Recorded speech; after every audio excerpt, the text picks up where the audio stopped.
The lawyer's office smelled of old leather and expensive cologne when Marcus walked in 2 weeks after Mr. Thornton's funeral, his work boots leaving faint dirt marks on the polished marble floor despite his best efforts to clean them, and he felt completely out of place in his worn jeans and flannel shirt, among the mahogany furniture and crystal decanters that screamed wealth in ways his 26 years of life had never allowed him to experience. He had been shocked when the call came from Thornton and Associates requesting his presence for the reading of Edmund Thornton's will, and assumed there must be some mistake because billionaires didn't leave anything to the gardeners who mowed their lawns and trimmed their hedges. But the secretary had been insistent, had said that Mr. Thornton had specifically named Marcus Chen in his will and that his attendance was required by law. Marcus had spent 14 months working on the Thornton estate, had transformed the neglected gardens into something beautiful, while the old man watched from his wheelchair on the terrace. And they had talked sometimes during those long afternoons about plants and weather and life. Conversations Marcus had thought were just the lonely ramblings of a dying billionaire trying to pass the time. But now, sitting in this intimidating office waiting for the lawyer to speak, Marcus understood with a cold certainty that settled in his stomach like lead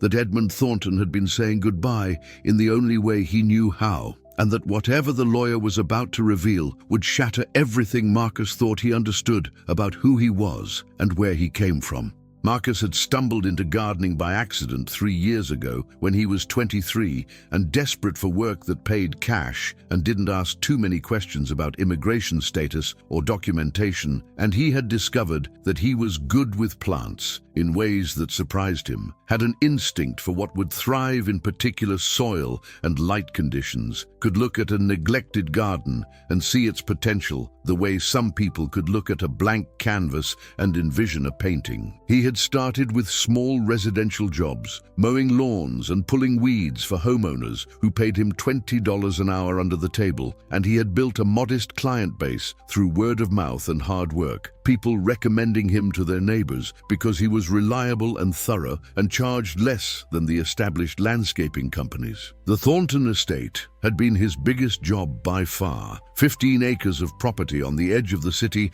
that had once been magnificent but had fallen into disrepair during the 5 years Edmund Thornton had been confined to a wheelchair. The previous gardening staff dismissed because Edmund couldn't stand to watch them work on landscapes he could no longer walk through himself. The property manager who hired Marcus had explained that Mr. Thornton wanted someone to restore the gardens to their former glory, that money was no object, that Marcus should order whatever plants and materials he needed and should take whatever time was necessary to do the job properly, and Marcus had accepted despite feeling overwhelmed by the scope of the project because the pay was excellent and because he had never been offered the chance to work on something so substantial. He had met Edmund Thornton on his first day, the old man sitting on the stone terrace in his motorized wheelchair, and Marcus had been struck by how small Edmund looked, how diminished, this billionaire whose name was on buildings downtown and whose business empire employed thousands of people, reduced to a frail 81-year-old whose hands shook when he lifted his coffee cup. Edmund had asked Marcus about his background, about where he had learned gardening, and Marcus had told a version of the truth, explained that he had grown up helping his grandmother tend her small garden in the neighborhood where he was raised, that he had learned by doing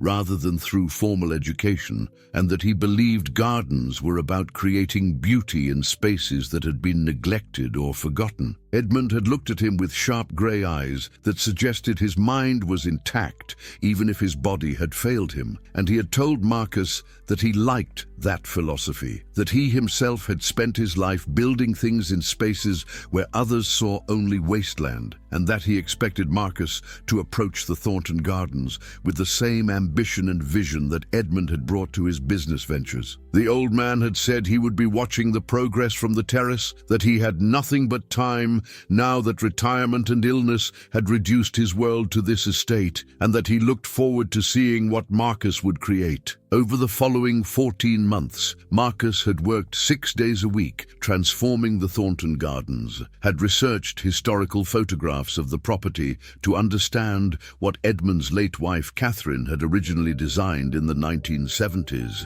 and had painstakingly restored each section while adding his own touches that honored the original vision while incorporating modern sustainable practices. He had rebuilt the rose garden that had been Catherine's pride, had cleared and replanted the woodland walk that wound through the property's northern edge, had restored the formal parterre that fronted the main house, and had created a new meditation garden near the terrace where Edmund could sit surrounded by fragrant herbs and flowers that attracted butterflies and hummingbirds. Edmund had indeed watched from the terrace most afternoons when weather permitted, and gradually he had started calling Marcus over during breaks, offering him cold water or lemonade and asking about the work, about what Marcus was planting and why, about how he decided which areas needed attention first. These conversations had expanded beyond gardening, Edmund asking about Marcus's life and his family, and Marcus had found himself sharing more than he usually did with clients, had told Edmund about growing up in a cramped apartment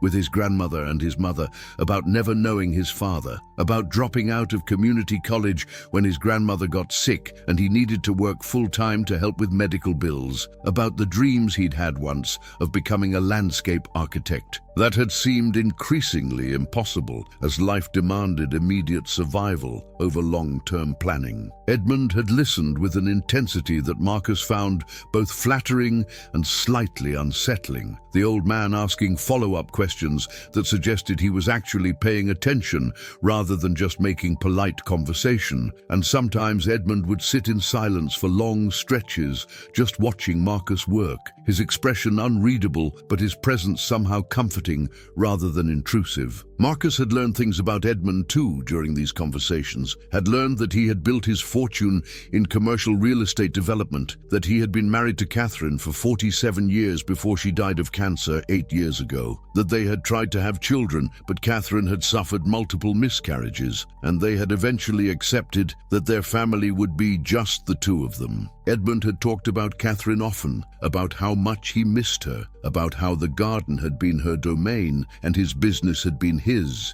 and how after she died, the garden had felt like a memorial he couldn't bear to maintain because every plant reminded him of her absence. He said that watching Marcus restore what Catherine had created felt like getting back a piece of her, like she was somehow present again in the roses she had chosen and the pathways she had designed, and Marcus had felt honored to be part of that resurrection, even as he wondered why Edmund had no family to share this experience with, no children or grandchildren to inherit the estate and the gardens Marcus was pouring his heart into. The old man's health had declined noticeably over the 14 months Marcus worked there, Edmund moving from the motorized wheelchair to needing an oxygen tank, from spending hours on the terrace to managing only brief visits, and in the final months, Edmund's nurse had been a constant presence, monitoring his breathing and his medication, and occasionally wheeling him out to see Marcus's progress. Marcus had known Edmund was dying, had seen the way the old man's body was failing,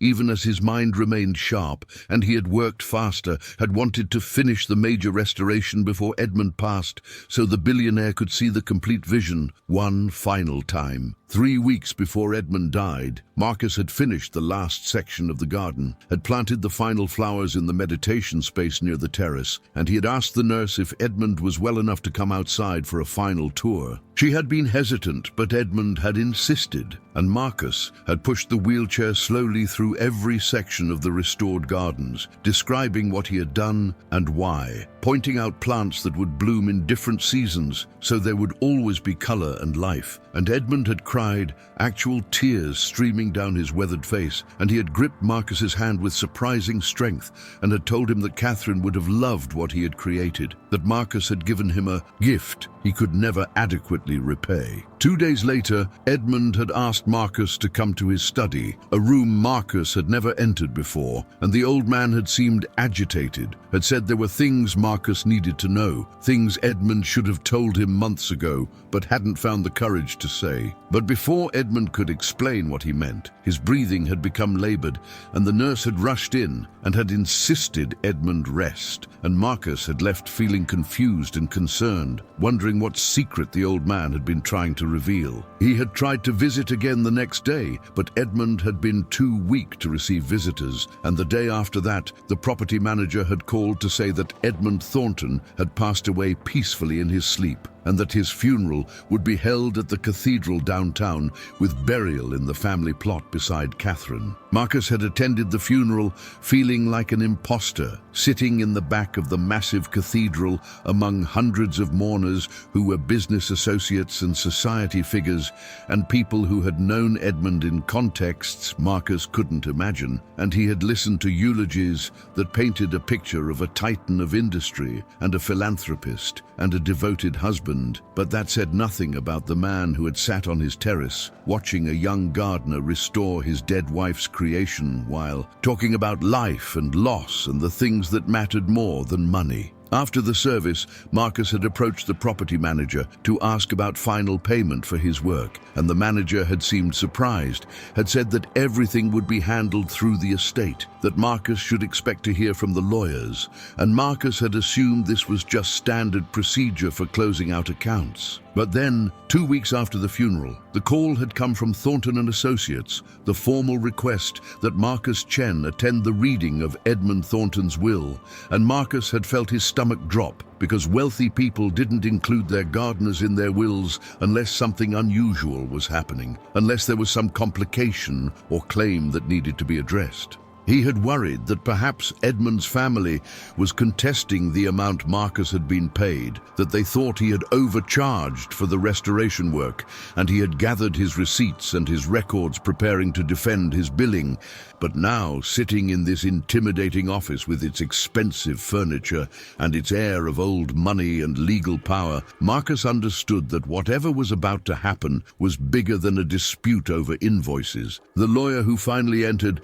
was a man in his 60s named Jonathan Whitmore, senior partner of the firm that had handled Edmund Thornton's legal affairs for 40 years, and he greeted Marcus with professional courtesy that suggested he knew something Marcus didn't, that he had information that would change the trajectory of this young gardener's life in ways neither of them could have fully anticipated. Whitmore explained that there were other beneficiaries who would be arriving shortly, that Edmund's will was complex and involved multiple parties, and that Marcus should prepare himself for information that would likely come as a shock. Information that Edmund had apparently carried privately for decades and had only chosen to reveal through his death. Marcus felt his hands sweating as he waited, tried to imagine what secret Edmund could have been keeping, what connection could possibly exist between a billionaire real estate developer and the grandson of immigrants who mowed lawns for cash. And the only explanation that made any sense was that Edmund had perhaps been a friend of Marcus's grandmother, that maybe they had known each other decades ago, and Edmund had recognized the family name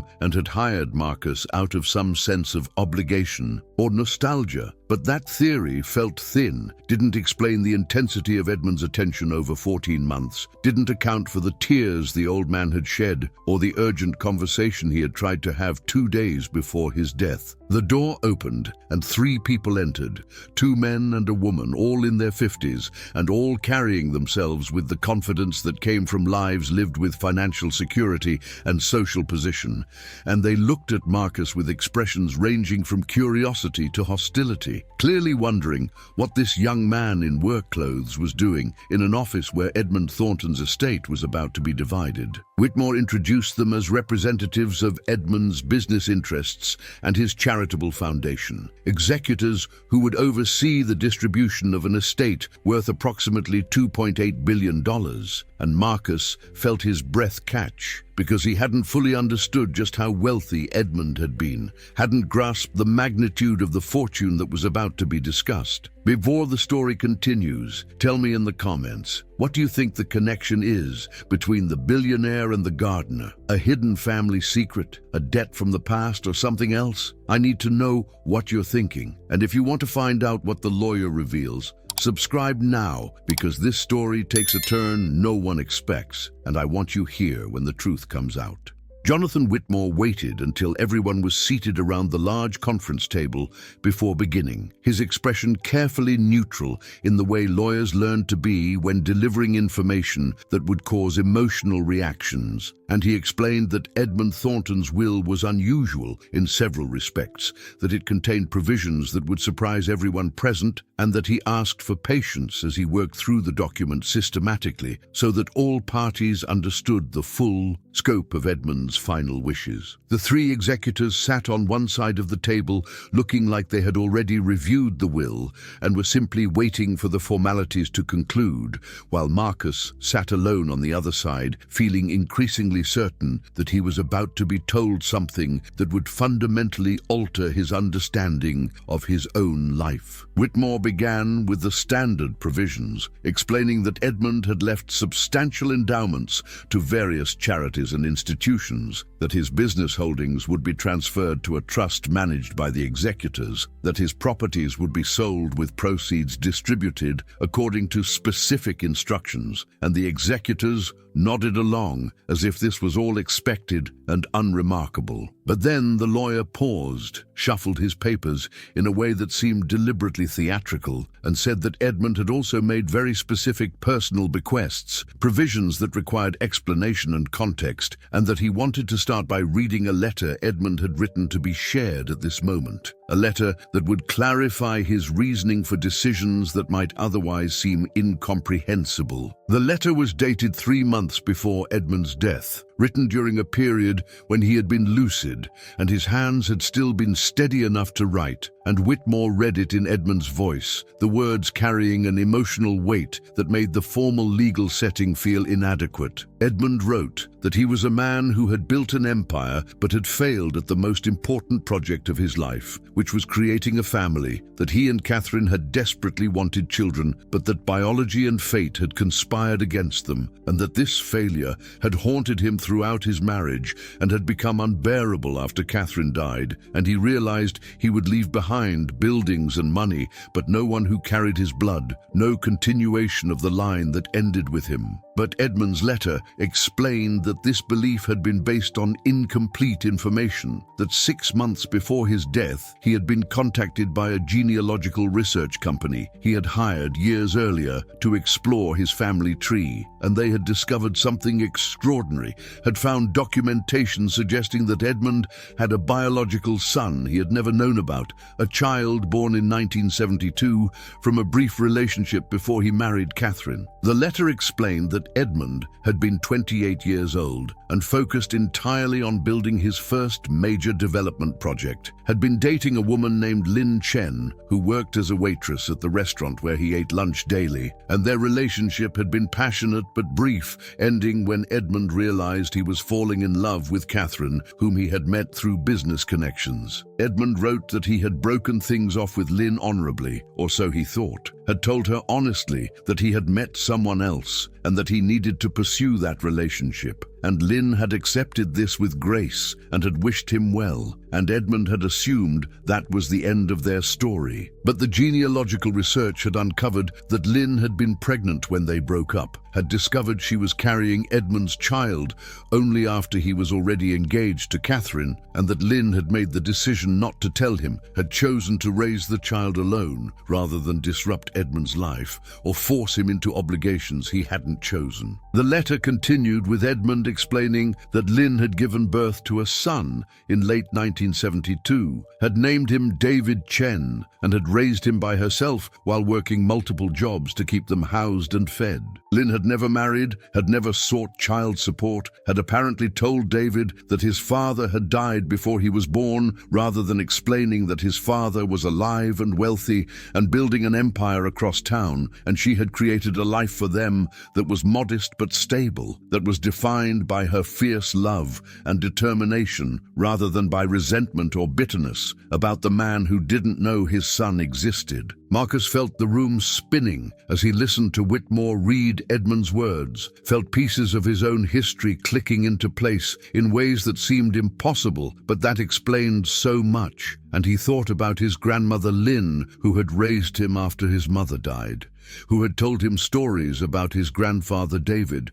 who had supposedly died young, who had never mentioned that she had once dated a man named Edmund Thornton, who had gone on to become a billionaire while she worked as a waitress and then as a seamstress, and who had lived her entire life in a small apartment in Chinatown. Edmund's letter explained that David Chen, his son, had grown up to become a schoolteacher, had married a woman named Susan, and had a son of his own in 1999, a boy they named Marcus. Edmund wrote that he had hired investigators to verify all of this information, to confirm through DNA analysis using samples obtained from medical records that David was indeed his biological son, and that Marcus was therefore his biological grandson, and that learning this had transformed Edmund's final months from a period of lonely waiting for death into something more complicated and urgent, a desperate need to connect with the family he had never known while simultaneously grappling with how to reveal this information without causing harm. The lawyer paused in his reading and looked directly at Marcus, and Marcus felt tears streaming down his face,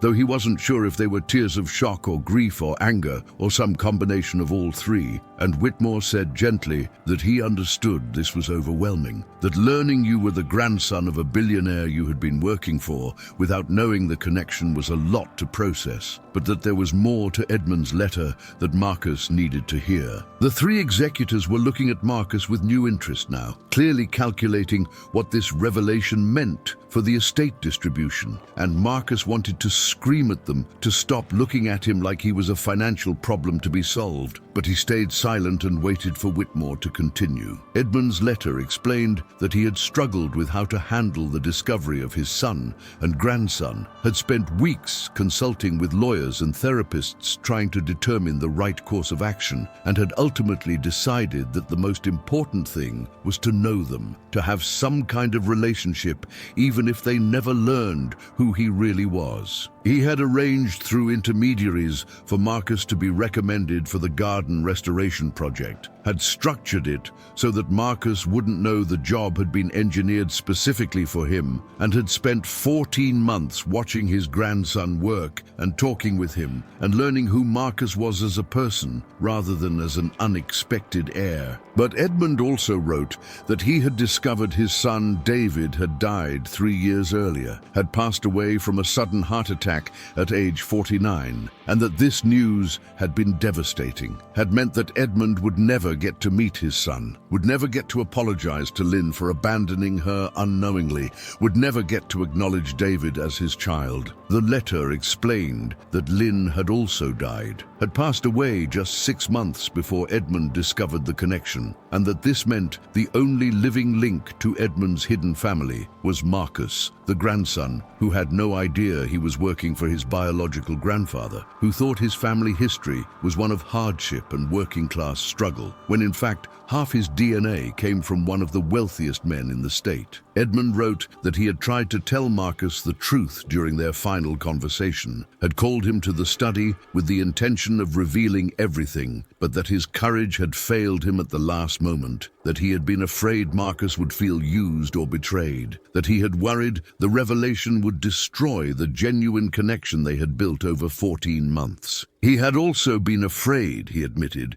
that Marcus would reject him, would be angry about the decades of absence and the poverty poverty Lynn and David had endured while Edmund built his fortune, and that Edmund couldn't bear the thought of dying with his grandson's hatred being the last emotion directed at him. So Edmund had chosen the coward's way out, had written everything down to be revealed after his death, when he wouldn't have to face Marcus's reaction, when he couldn't be accused of seeking forgiveness or trying to assuage guilt through deathbed confessions. He wrote that he knew this was selfish, knew that Marcus deserved to hear the truth directly from him, rather than through a lawyer reading a letter, but that he had been too afraid and too ashamed to do what was right, and that he hoped Marcus would understand that Edmund's weakness came from love rather than indifference, from caring too much about Marcus's opinion rather than caring too little about his well-being. The letter concluded with Edmund explaining that he had restructured his will to reflect this new reality, that Marcus, as his only biological descendant, would inherit the majority of the estate, that the business holdings and properties would be placed in trust for Marcus to control once he turned 30, and that until then,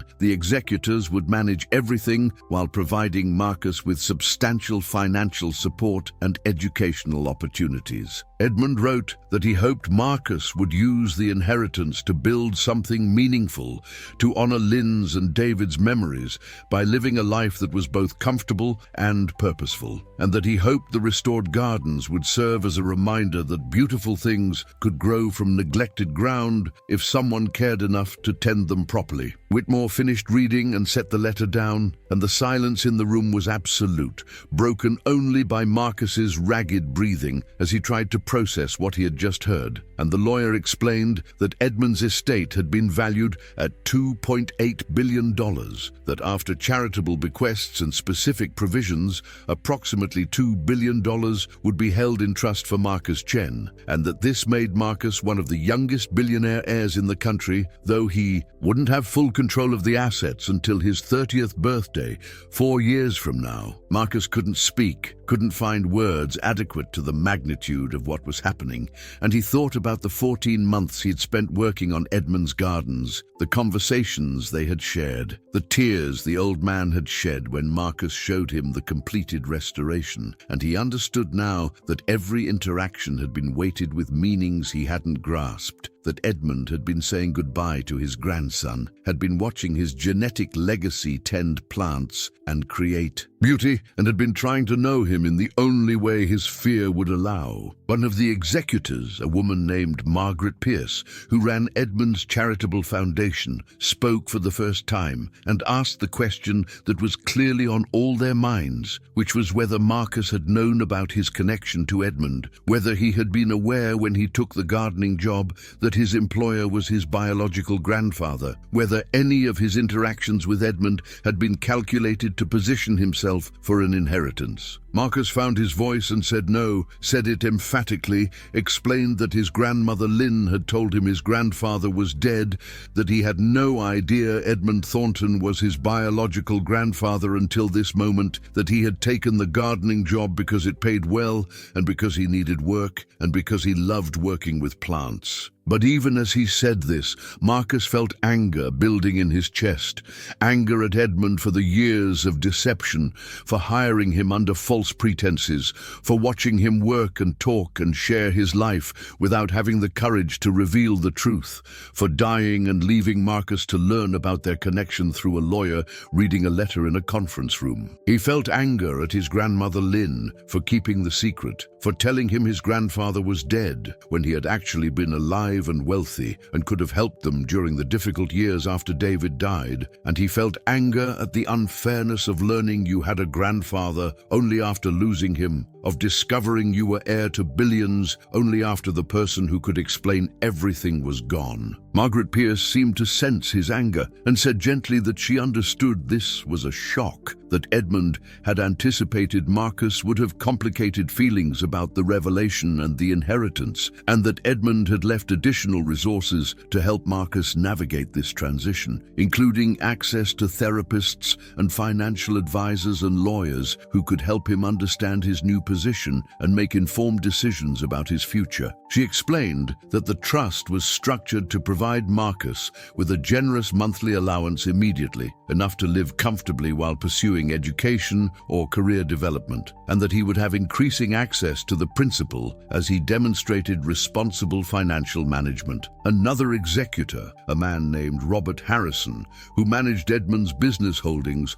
was less gentle and more calculating, and he asked Marcus directly what his intentions were regarding the estate, whether he planned to maintain Edmund's business interests or whether he intended to liquidate assets, whether he understood the responsibilities that came with inheriting this kind of wealth. Marcus said honestly that he had no idea, that he had walked into this office thinking he was here to settle a final invoice for gardening work and had instead learned he was a billionaire's secret grandson and that he needed time to process everything before making any decisions about businesses he didn't understand and wealth he had never imagined possessing. Whitmore intervened and said that was entirely reasonable, that the trust was designed specifically to give Marcus time to adjust and to learn, that there was no immediate pressure for him to make major decisions, and that the firm would provide whatever support Marcus needed to understand his new circumstances and his options. The lawyer also explained that there would likely be media attention once the will became public record, that the story of a billionaire's secret grandson who had been working as his gardener would be irresistible to journalists, and that Marcus should prepare for scrutiny and speculation and probably attempts by distant relatives or opportunistic strangers to claim connections or extract money. Marcus left the lawyer's office in a daze, walking out into afternoon sunlight that felt too bright and too ordinary for a day when his entire life had been overturned, and he sat in his truck in the parking garage for almost an hour trying to process what he had learned, trying to reconcile the grandfather he had been told died before he was born with the billionaire who had watched him work for 14 months without revealing their connection. He thought about calling his mother, his father, David's widow, who had remarried and moved to another state years ago, but he realized she probably knew nothing about Edmund Thornton either, that Lynn had apparently kept the secret not just from Edmund, but from her own son and grandson,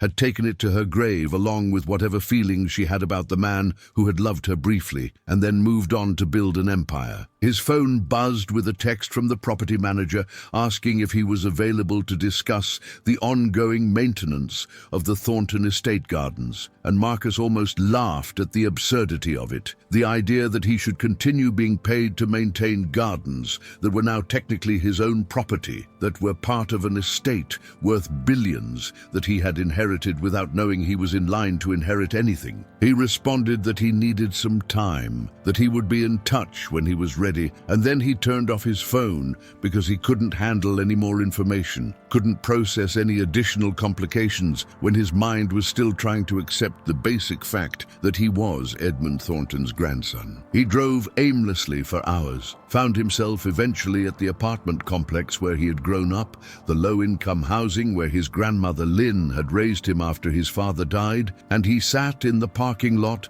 looking up at the third-floor window that had been their home for his entire childhood. Lynn had worked as a seamstress in a garment factory, had brought home piecework to do in the evenings to earn extra money, and Marcus remembered falling asleep to the sound of her sewing machine, the rhythmic hum that had been the soundtrack of his childhood. She had never complained about working multiple jobs, had never talked about struggling financially, had simply made it work through sheer force of will and determination. Marcus thought about what Edmund's letter had revealed, that Lynn had known she was carrying a billionaire's child and had chosen to raise that child alone rather than asking for support. And he tried to understand what could have motivated that decision, what pride or fear or calculation had led her to keep the secret for 50 years. He wondered if she had followed Edmund's career, had read about his business successes in the newspaper while she worked long hours for minimum wage, had known that one phone call could have changed everything for her and for David, but had chosen silence instead, and he felt a complicated mixture of admiration for her strength and anger at her stubbornness. His father David had been a good man. Marcus knew this from his own memories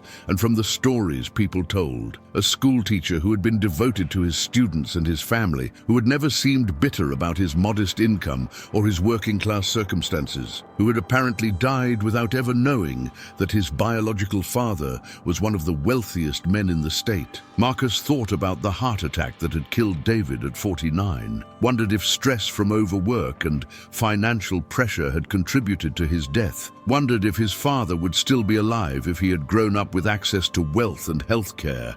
and the kind of resources that allowed you to take care of your health rather than just pushing through exhaustion. The anger Marcus felt was sharp and specific now, directed at Edmund Thornton, who had been alive and wealthy while Lynn worked herself to exhaustion and David died too young, who could have done something if only he had known, but who had been too focused on his own life to follow up on what had happened to the woman he had dated briefly before marrying Catherine. Marcus understood that Edmund hadn't known that you couldn't blame someone for failing to provide for children they didn't know existed, but he also felt that Edmund should have checked, should have made sure Lynn was okay when their relationship ended, should have done something other than simply moving on, as if she had been a temporary chapter in his story, rather than a person whose life he had permanently affected. But beneath the anger was something more complicated, a grief for the relationship he and Edmund might have had if the old man had been brave enough to tell the truth, if they could have spent those 14 months as grandfather and grandson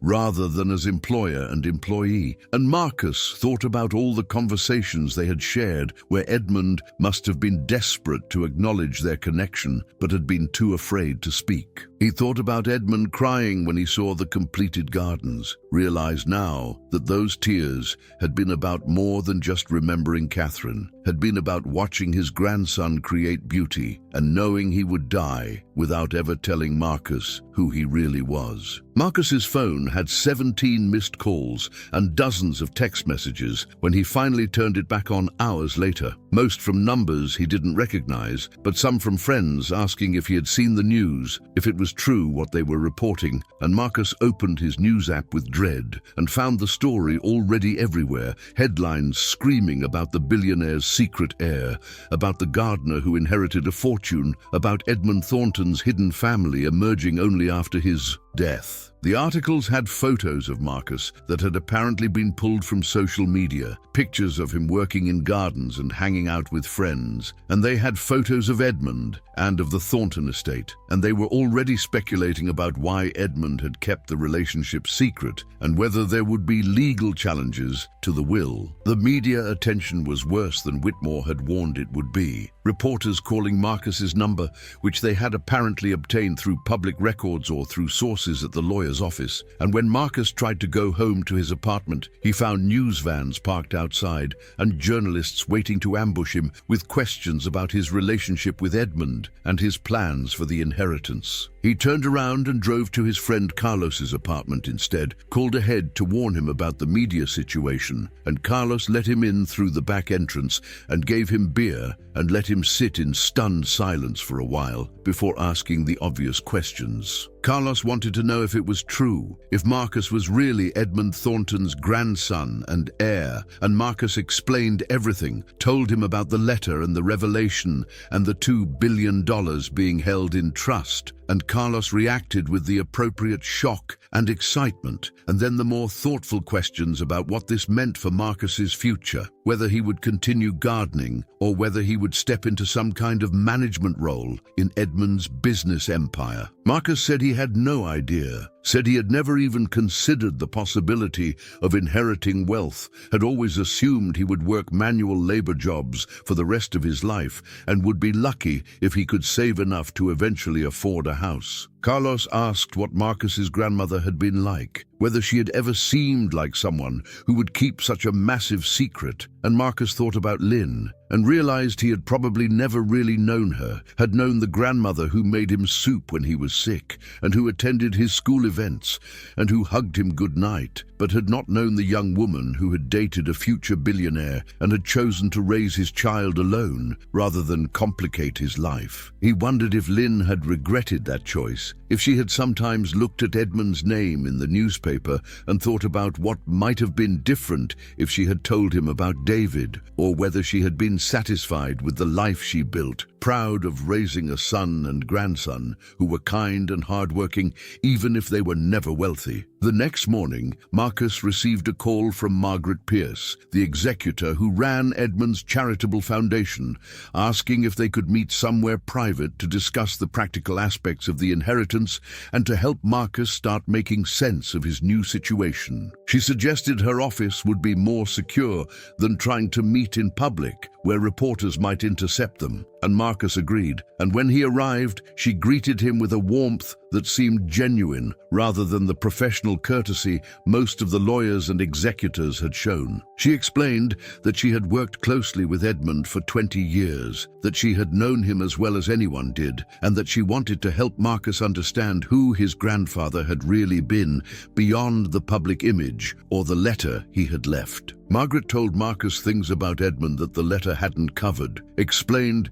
that he had been devastated by his inability to have children with Catherine, that they had pursued every medical option available, including multiple rounds of IVF that had been expensive and painful and ultimately unsuccessful, and that Edmund had struggled with depression during the years when they were trying and failing to become parents. She said that Edmund had poured himself into his work as a way of coping, that building his business empire had been partially about proving his worth when he felt like he had failed at the most basic biological imperative, and that after Catherine died, Edmund had become even more isolated, had retreated into his estate, and had seemed to be simply waiting for death. But Margaret said that something had changed in Edmund's final months, that he had seemed more energized and more purposeful, and she understood now that this was because he had discovered Marcus, had found the family he thought he would never have, and that watching Marcus work on the gardens had given Edmund a reason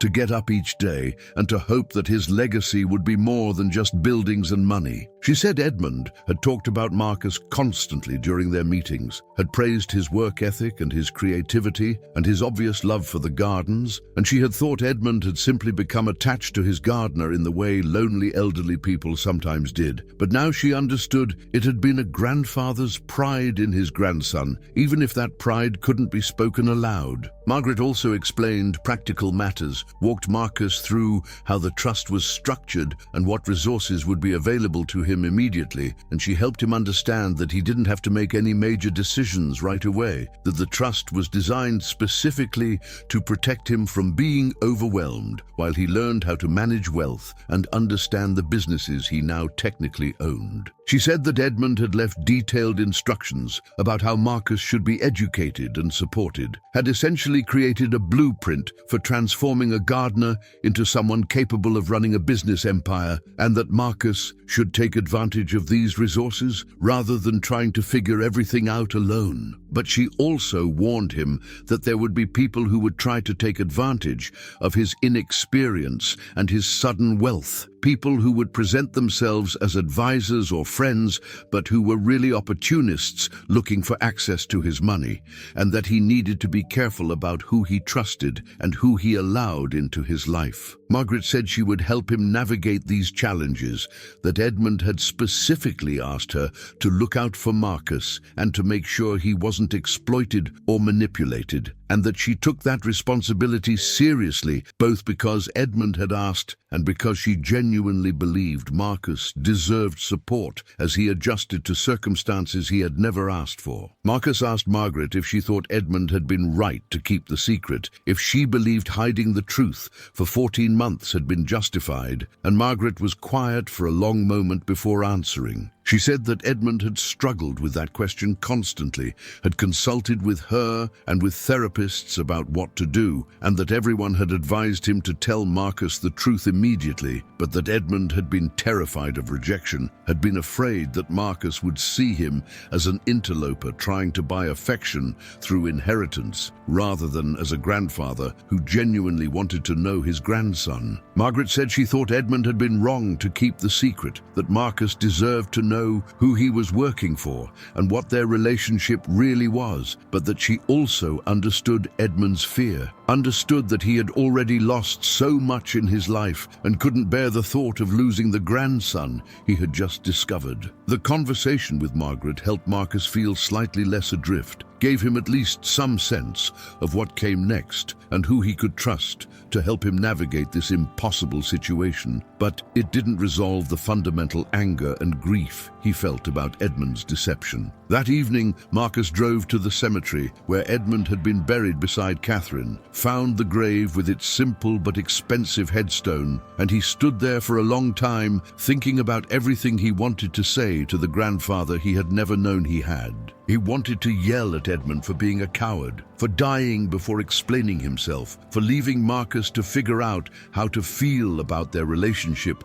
through letters and second-hand accounts. But he also wanted to thank Edmund for the gardens, for the 14 months of conversations, for seeing something in Marcus worth investing in, even when Marcus didn't know they were related. Marcus knelt beside the grave and put his hand on the cold stone, and he spoke aloud, even though there was no one to hear him, told Edmund that he wished things had been different, that he wished Lynn had told Edmund about David so they could have been a family, that he wished Edmund had been brave enough to tell him the truth so they could have had a real relationship rather than the shadow version they had built through employer and employee roles. He said he was angry about the lost time and the wasted opportunities and the way Edmund had prioritized his own comfort over Marcus's right to know where he came from, but that he was also grateful, was glad that at least Edmund had tried to connect, even if he had done it imperfectly, was glad that his grandfather had seen him work and had been proud of what he created. As Marcus knelt there in the cemetery, with the sun setting and the air growing cold, he made a decision about what to do with the inheritance, about how to honor both Edmund's memory and Lynn's sacrifice and David's life. And it was a decision that would change not just his own future, but would also reshape Edmund's legacy in ways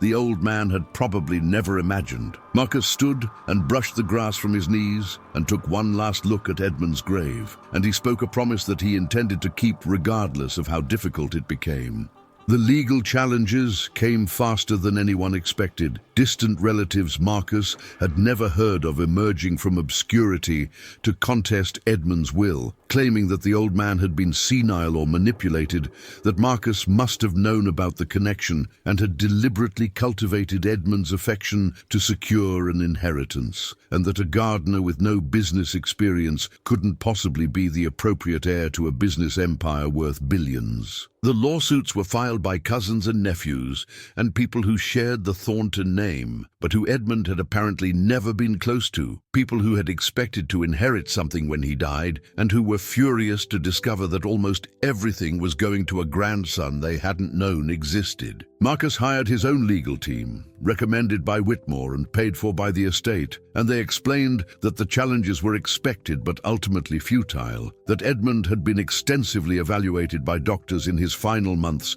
specifically to preempt competency claims, that DNA evidence proved Marcus was Edmund's biological grandson, and that the will had been carefully structured to survive exactly these kinds of attacks. But fighting the lawsuits still meant depositions and document production and hostile questioning from lawyers who treated Marcus like a con artist who had somehow tricked a dying billionaire into changing his will. The depositions were grueling, attorneys asking Marcus detailed questions about every conversation he had ever had with Edmund, every gift or bonus he had received, every moment that could be twisted to suggest manipulation or undue influence. They asked about his grandmother Lynn and whether she had known about Edmund's wealth, whether she had perhaps told Marcus who his grandfather was and had encouraged him to seek employment at the estate, whether the entire gardening job had been an elaborate scheme to position Marcus for an inheritance. Marcus answered truthfully, explained that Lynn had told him his grandfather was dead, that he had known nothing about Edmund being his biological grandfather until the will reading, that he had taken the gardening job because it paid well and because he loved working with plants and had no idea who his employer really was. But the hostile attorneys twisted his words, pointed out that Marcus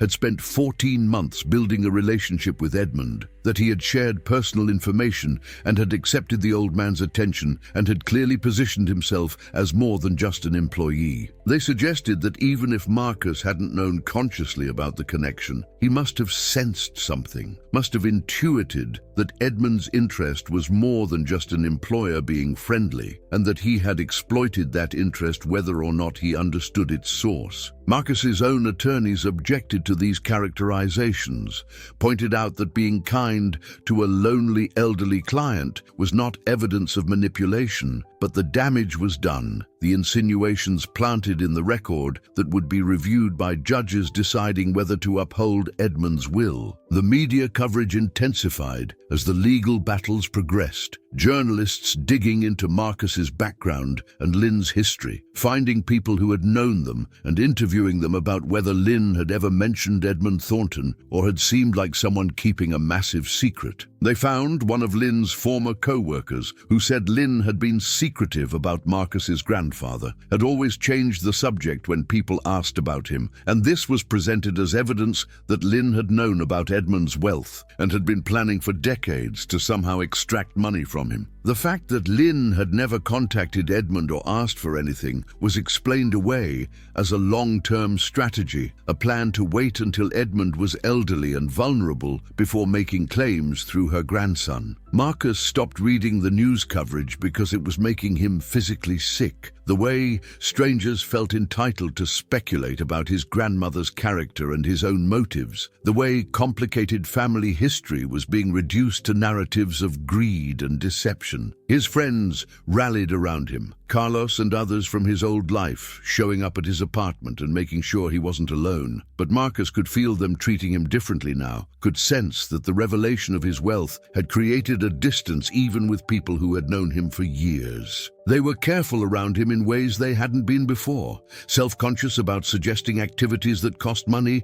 overthinking casual comments about finances, and Marcus realized that his old life was gone, that he could never return to being just a gardener even if he wanted to. The trust provided him with a monthly allowance that was more than he used to make in a year, and Marcus found himself paralyzed by simple decisions about what to spend money on, whether it was acceptable to buy a new truck when his old one still ran, or whether that would be wasteful, whether he should move out of his modest apartment, or whether staying there kept him grounded. Margaret Pierce had arranged for him to work with a financial advisor who tried to help him understand that he could afford basically anything he wanted, that his allowance was a tiny fraction of the wealth he would eventually control. But Marcus couldn't adjust his thinking, couldn't shake the lifetime of scarcity mentality that made every purchase feel like a dangerous indulgence. He also struggled with the question of what to do with his life now, whether to continue gardening, which he loved, or whether he needed to prepare to take over Edmund's business interests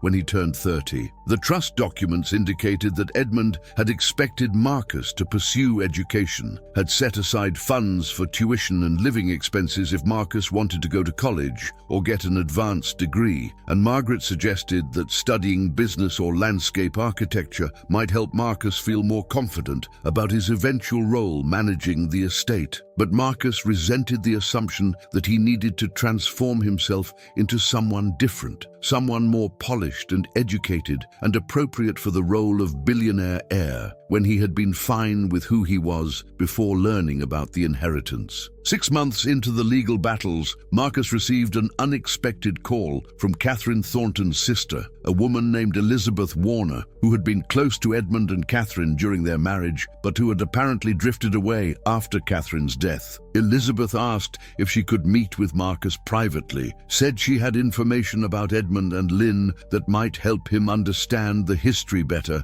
and Marcus agreed despite his lawyer's warnings that this could be some kind of trap, that Elizabeth might be gathering information to support the relatives challenging the will. They met at a quiet coffee shop across town, and Elizabeth was an elegant woman in her 70s who greeted Marcus with genuine warmth and who looked at him carefully before saying that he had Lynn's eyes and Edmund's stubborn chin, that she could see both sides of his heritage in his face. She explained that she had known about Lin Chen, that Catherine had known too, that Edmund had been honest with Catherine about his previous relationship before they married, and that Catherine had insisted Edmund make sure Lin was okay, had wanted to know that the woman Edmund had dated was settled and happy before Catherine agreed to the wedding. Elizabeth said that Edmund had hired a private investigator in 1970 to check on Lin, to make sure she was doing all right, and the investigator had reported that Lin was working steadily, seemed healthy and stable, and showed no signs of struggling, but the investigator had either missed or not reported that Lin was pregnant,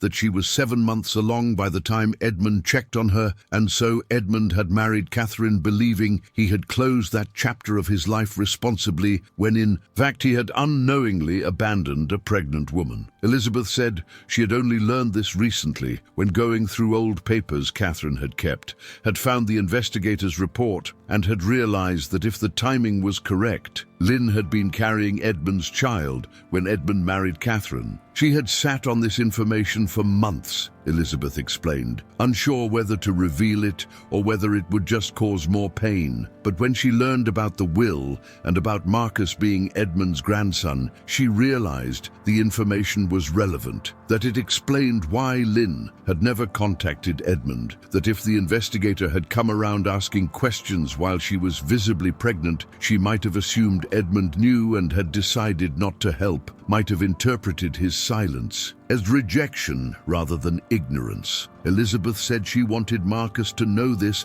because it changed the story, made Lin's choice to stay silent less about pride and more about protecting herself and her child from a man she believed had checked on her while she was pregnant and had chosen to do nothing. Marcus felt something shifting in his chest as he listened, felt his understanding of his grandmother's motivations transforming, and he asked Elizabeth if she had any other information about Lin, anything that would help him understand who she had been before she became his grandmother. Elizabeth said she had met Lin once, briefly, in 1970, when Catherine had insisted on seeing for herself that Edmund's former girlfriend was okay, and they had gone to the restaurant where Lin worked and had watched her serve customers for a while, and Catherine had commented that Lin seemed like a lovely person, someone kind and graceful, and that Edmund had been foolish to let her go, even though Catherine was glad he had. Elizabeth also said that Catherine had struggled with not being able to have children, that it had broken something in her that never quite healed, and that learning Edmund had a biological son he didn't know about would have devastated Catherine if she had lived to discover it. She said she was glad Catherine had died before Edmund found out about David and Marcus, glad she had been spared the knowledge that Edmund had fathered a child with someone else, even if he hadn't known about it, and she said she thought Edmund's decision to keep Marcus's identity secret had been partially about protecting Catherine's memory, about not wanting to publicly acknowledge that he had achieved with Lin what he had failed to achieve with the woman he had loved most. This information helped Marcus feel less angry at Edmund, helped him understand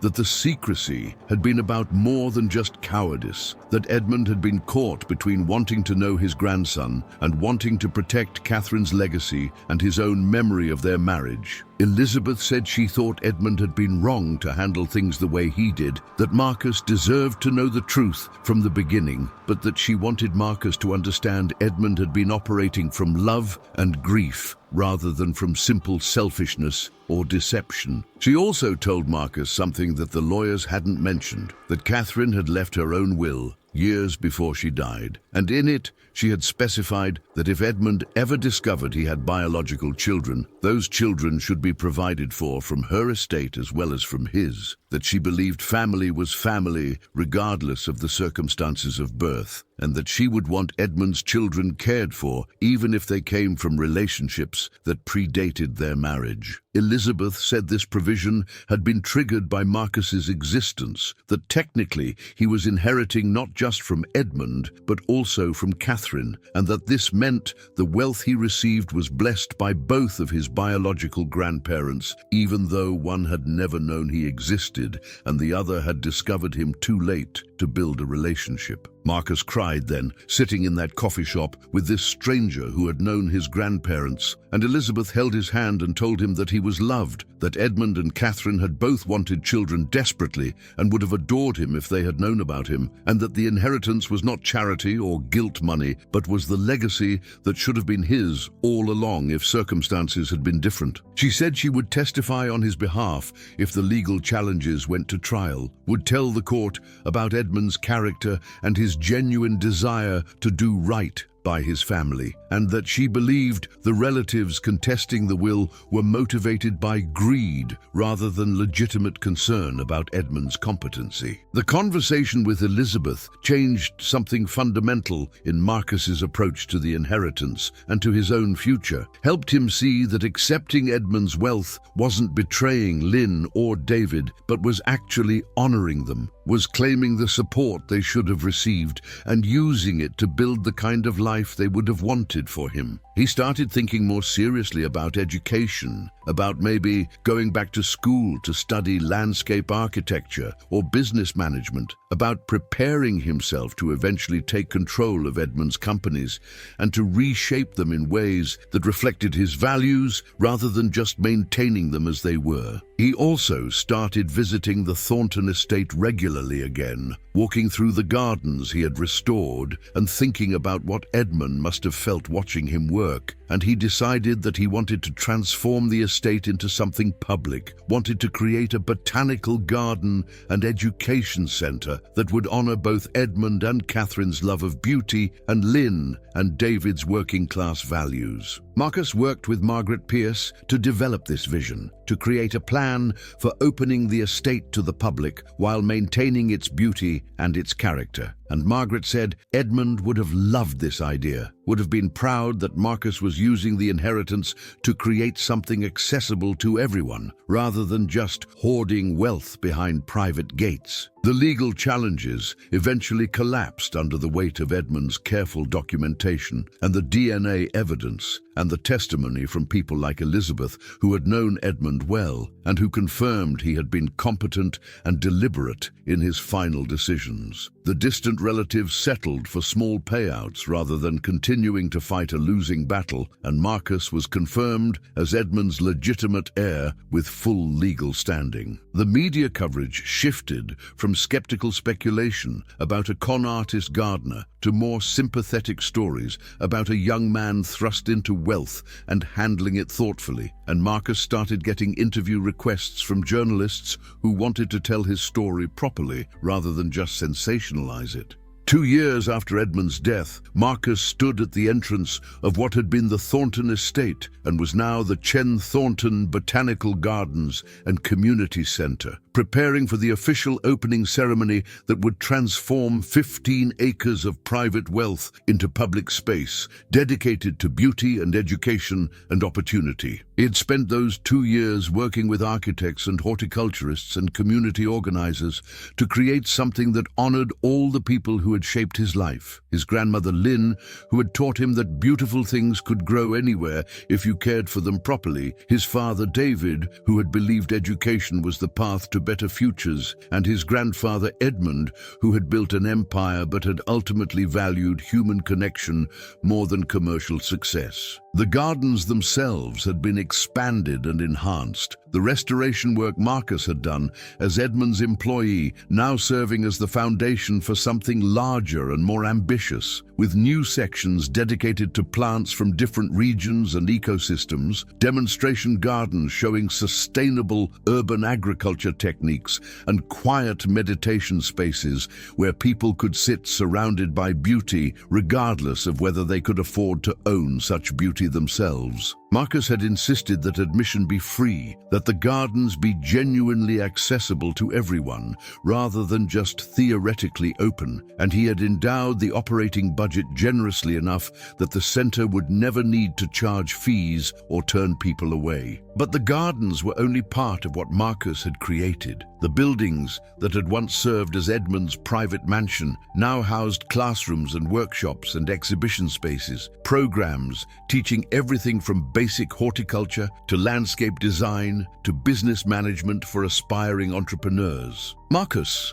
had worked with local schools to create internships and apprenticeships, opportunities for young people from backgrounds like his own to learn skills that could become careers, to see possibilities they might not have imagined otherwise. He had also created a scholarship fund in Lin Chen's name, providing financial support for first-generation college students studying environmental sciences or landscape architecture, fields where diversity was limited and where students without family wealth often struggled to complete expensive degrees. The community center component included spaces for neighborhood meetings and cultural events, recognizing that gardens were not just about plants, but about bringing people together, creating commons where relationships could form across the barriers of class and race and circumstance that usually kept people separated. Marcus had hired staff who reflected the diversity of the city, people who understood what it meant to feel excluded from beautiful spaces, who could welcome visitors with genuine warmth rather than the gatekeeping that often characterized institutions built by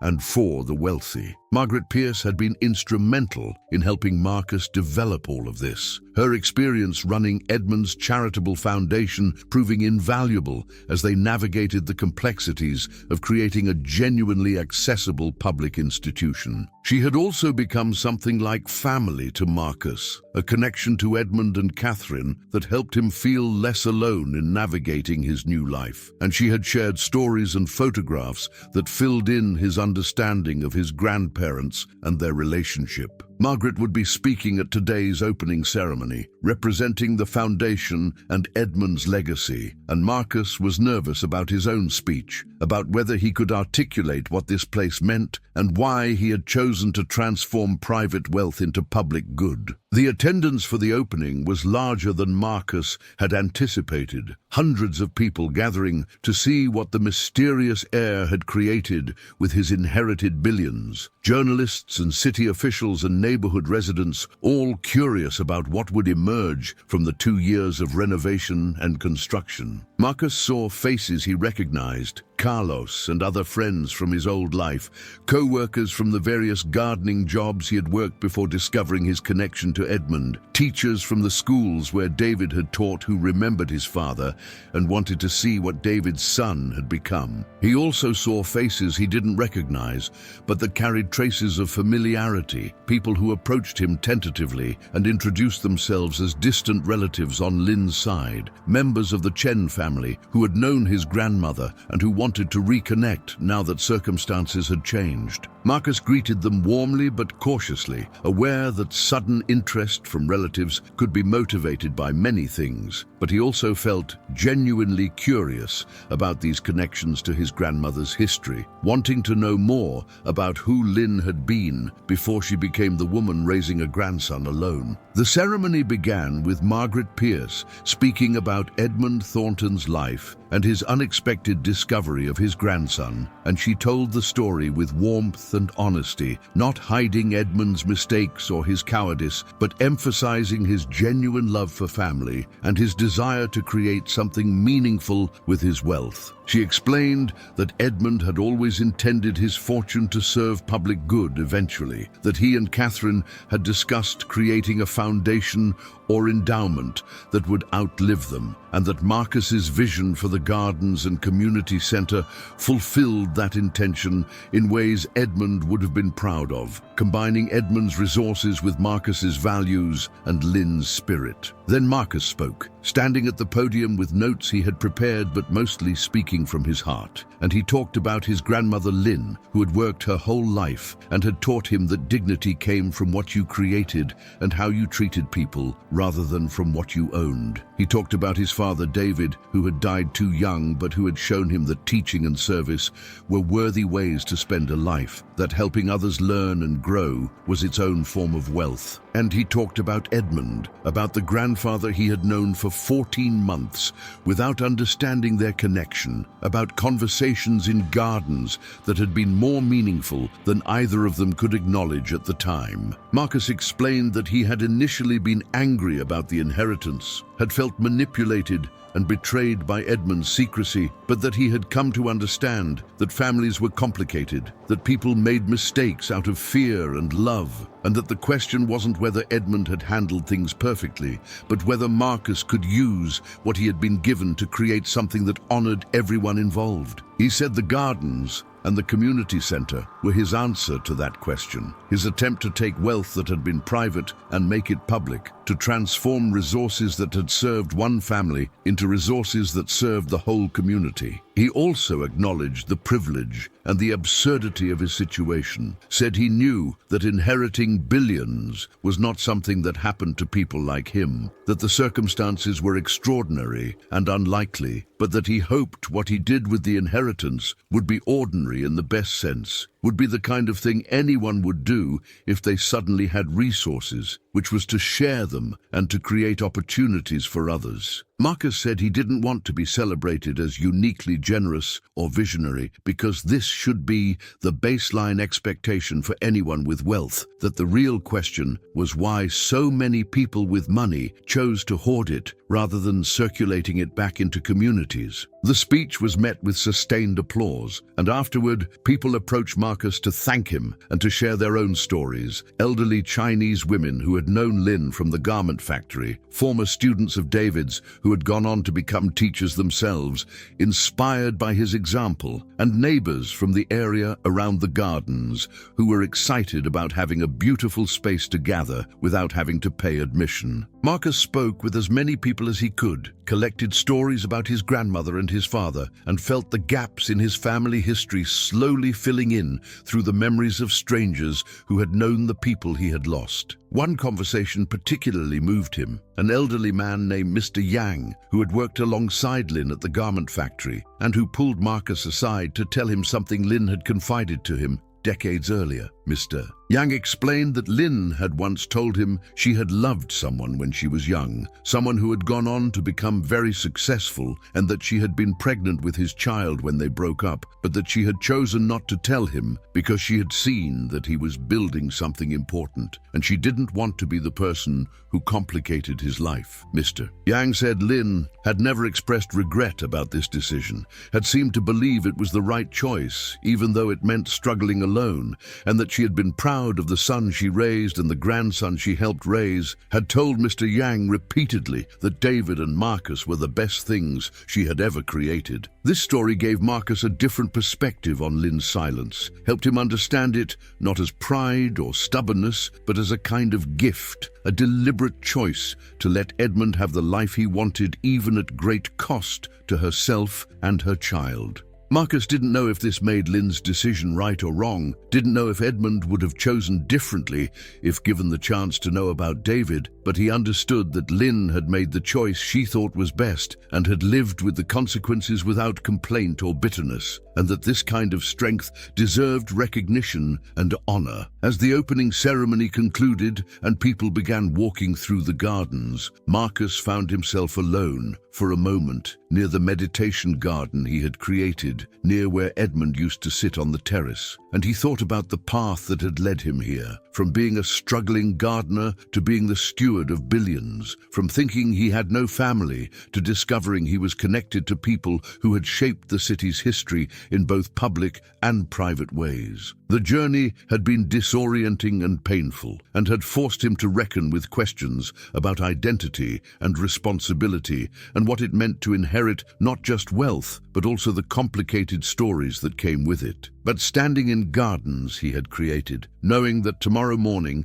school children would arrive for the first of the free educational programs he had funded, knowing that the community center would host job training workshops and cultural celebrations, and all the ordinary, extraordinary activities that made neighborhoods feel like home. Marcus felt something he had rarely felt before, which was certainty, the knowledge that he was doing what he was supposed to be doing, that he was building something that mattered, that he was honoring Lin and David and Edmund by creating beauty and opportunity that would outlast all of them. Margaret found him standing there and put her hand on his shoulder, and she told him that Edmund would have been so proud, would have loved seeing what Marcus had built, and Marcus said he hoped that was true, but that ultimately it didn't matter whether Edmund would have approved. What mattered was whether the gardens and the center served the community well, whether they made people's lives better in tangible ways. Margaret smiled and said that was exactly the right attitude, that the best inheritance was not money, but values, and that Marcus had clearly inherited the best parts of everyone who had raised him, had combined Lynn's strength and David's generosity and Edmund's vision into something uniquely his own. That evening, after the crowds had gone and the gardens were closed for the night, Marcus walked through the paths alone, checking on plants and adjusting irrigation systems and doing the kind of hands-on work that kept him connected to the profession he had loved before learning he was a billionaire's heir. He talked to the plants the way he always had, told them about the day and the ceremony, and the feeling of opening something to the public that had been private for so long. And he felt his grandmother's presence somehow, felt like Lynn was watching and approving, felt like she understood that he was trying to do right by everyone, including himself. 4 years after Edmund's death, Marcus turned 30 and assumed full control of the trust that had been managing his inheritance, and the transition happened quietly, without media fanfare. Just a series of meetings with lawyers and accountants, where he signed documents that transferred legal authority over $2 billion from the executors to himself. He had spent those 4 years preparing for this moment, had completed a degree in landscape architecture, and had taken business courses, and had worked closely with the executives managing Edmund's companies, and he felt as ready as he would ever be to step into the role his grandfather had envisioned for him, even if Edmund had never had the courage to tell him directly. The first major decision Marcus made with his full control was to restructure Edmund's real estate development company, to shift its focus from maximum profit projects to sustainable, affordable housing and community-centered development, transforming the business that had made Edmund a billionaire into something that served the kinds of people Edmund's projects had often displaced. This decision was controversial among the executives and board members who had built their careers on Edmund's aggressive profit-maximizing approach, and several senior people resigned rather than adapt to the new direction. But Marcus felt this was necessary, felt that inheriting wealth built partially on exploitation required actively working to repair the harm that wealth had caused. He also established additional foundations beyond the Thornton Botanical Gardens, creating programs that supported immigrant entrepreneurs and first-generation college students and workers in declining industries who needed retraining for changing economies, populations that reflected his grandmother's and his father's experiences and that were often overlooked by traditional philanthropy. Marcus worked with community organizations to design these programs rather than imposing his own vision from above, recognizing that the people who understood the needs best were the people living them, and he tried to use his wealth to amplify their voices rather than drowning them out with his own assumptions about what would help. The gardens had become exactly what Marcus hoped they would be, a genuine community space rather than just a tourist attraction, with regular visitors from the surrounding neighborhoods treating it as their own backyard. Children learning about plants and ecosystems, elderly people finding peace in the meditation areas, and artists using the beauty as inspiration for their work. Marcus still spent time there regularly, still did hands-on gardening work, even though he employed professional horticulturists to manage the daily operations, because he needed that connection to plants and soil to feel grounded, to remember who he was before the inheritance, and to stay connected to the person he wanted to remain despite the wealth. He had also maintained relationships with his old friends, though the dynamics had inevitably changed, some people drifting away because the gap between Marcus's life and theirs had become too wide to bridge. Others staying close and helping him remember what normal felt like, even when nothing about his circumstances was normal anymore. Carlos remained his closest friend, had actually come to work at the community center running youth programs, and he told Marcus regularly that inheriting billions was the best thing that had happened to him because it meant he could pay Carlos a living wage to do work he loved, which was teaching teenagers about urban agriculture and getting them excited about growing food. Marcus had dated occasionally, but relationships were complicated by his wealth and his public profile, women treating him differently once they understood who he was and how much money he controlled, and he struggled to tell whether people were interested in him or interested in what he represented. He'd learned to be cautious about new relationships, to take things slowly, and to pay attention to whether people treated him like a person or like a project or a prize, and he had made peace with the possibility that he might not find a partner who could see past the billions to the gardener underneath. His mother Susan had reconnected with him after the inheritance became public, his father David's widow reaching out tentatively after years of minimal contact, and Marcus had worked through complicated feelings about her absence from his childhood to build a relationship that was cordial, if not close. Susan had remarried and had other children, and a life that didn't really include Marcus, and he understood that his father's death had been traumatic for her, and that she had coped by moving forward rather than staying connected to David's family. But there was still a distance between them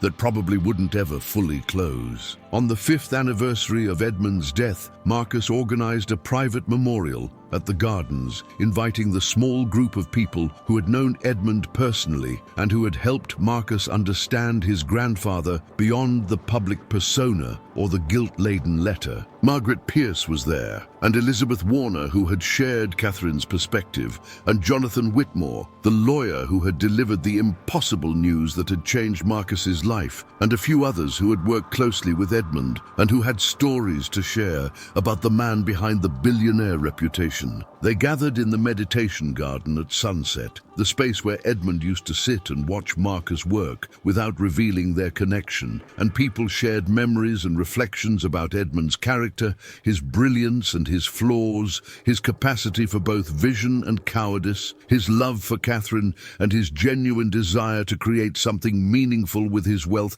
even if he had struggled to express that desire effectively. Marcus listened to these stories and added his own, talked about the 14 months of conversations, about Edmund's tears when he saw the completed gardens, about the urgent meeting where Edmund had apparently been trying to reveal the truth but had lost his nerve. Marcus also spoke about Lynn, about wanting to honor her memory equally with Edmund's, about understanding that his inheritance came from both sides of his family, even though only one side had accumulated financial wealth. He said that Lynn had given him values that were more important than money, had taught him to see dignity in work and beauty in small things, and that without her influence, he might have become the kind of billionaire who hoarded wealth rather than circulating it back into communities. He said he tried to make decisions by asking what both Lynn and Edmund would think, balancing his grandmother's working-class practicality with his grandfather's ambitious vision, trying to honor both without being limited by either. Margaret spoke last, and she told everyone that Edmund had written another letter, one that was to be delivered to Marcus on this specific date, 5 years after Edmund's death, and she pulled an envelope from her bag with Marcus's name written in Edmund's shaking handwriting. Marcus opened it with trembling hands, this final communication from the grandfather he had spent 5 years trying to understand, and Edmund's words were brief and direct, written apparently in his final days when he knew death was close. Edmund wrote that if Marcus was reading this, then 5 years had passed since his death, that Marcus would have lived through the initial shock and the legal battles and the process of deciding what to do with an inheritance he never expected, and that Edmund hoped Marcus had found a way to use the wealth that felt right rather than obligatory. He wrote that he knew his decision to stay silent about their relationship had been wrong, that he should have told Marcus the truth immediately regardless of his fears, and that he hoped Marcus had forgiven him not because the deception was forgivable, but because holding on to anger would only poison Marcus's own life. Edmund also wrote that he had watched Marcus work with joy and pride, that those 14 months had been the happiest of his final years, and that he had seen in Marcus everything he had hoped his descendants would be, kind and creative, and genuinely interested in making making beautiful things rather than just accumulating wealth. He said that whatever Marcus had chosen to do with the inheritance would be right because Marcus had the character to make good decisions, had been shaped by people who valued integrity more than profit, and that Edmund's only regret was not being able to see what Marcus would build, but that he died confident it would be something worth building. The letter ended with Edmund saying that he hoped Marcus had found family, either through blood connections or through chosen relationships, because family was what made life meaningful, and that he hoped the gardens Marcus had created were full of life and beauty and people, were serving the purpose Edmund had always imagined for wealth, which was creating spaces where communities could flourish. Edmund wrote that he loved Marcus, that discovering he had a grandson had been the greatest gift of his life, even though he had been too cowardly to acknowledge it properly, and that he hoped Marcus knew he was loved and valued, not because of what he would inherit, but because of who he was. Marcus folded the letter carefully and put it in his pocket, and he looked around at the gardens that were indeed full of life, at the people gathered to honor Edmund's memory, at Margaret who had been faithful to Edmund's instructions and had delivered this final message at exactly the right moment. He thought about the path that had brought him here, from being a struggling gardener to being a billionaire to being something more complicated than either label, someone trying to use inherited wealth to create the kind of world his grandmother and his father and his grandfather had all believed in, a world where beauty and opportunity were accessible to everyone rather than hoarded by the few. That evening, after the memorial concluded and the guests had departed, Marcus stayed in the gardens alone as darkness fell and the automatic lights illuminated the paths, and he walked through spaces he had created thinking about inheritance and what it meant to receive something you didn't earn, but that became your responsibility anyway. He thought about Edmund watching him work for 14 months, dying without ever speaking the truth, but leaving behind resources that had transformed Marcus's life and potentially thousands of other lives through the programs and foundations those resources had funded. And he thought about Lynn, who had made different choices, who had kept different secrets, who had raised David and then Marcus with love and limited resources, and had never asked for help from the man who could have provided it. Marcus understood now that both his grandparents had been flawed and courageous in different ways, that Lynn's decision to stay silent and Edmund's discovery too late were twin tragedies that had shaped his existence, and that his life's work was not choosing one grandparent's legacy over the other, but rather honoring both by building something that combined Lynn's values with Edmund's resources. Standing in gardens that existed because a billionaire had inherited billions and had chosen to transform private wealth into public beauty, Marcus felt the weight of that responsibility, but also the satisfaction of knowing he was living up to it, was creating exactly the kind of legacy his complicated family history deserved. The young gardener who had once mowed lawns for cash had become the steward of a fortune, but he was still fundamentally the same person, still someone who believed that beautiful things could grow anywhere if you cared for them properly, still someone shaped more by his grandmother's kitchen table wisdom than by boardroom strategies, and that continuity felt like the truest inheritance of all, the knowledge that wealth couldn't change who you were unless you let it, and that the best use of billions was creating opportunities for people who would never have billions themselves to build lives of dignity and meaning and connection. Before you go, tell me in the comments, if you inherited billions from a grandparent you never knew, would you keep the money or give it away? And subscribe to this channel, because every week we uncover stories where hidden truths change everything, and I want you here for every revelation.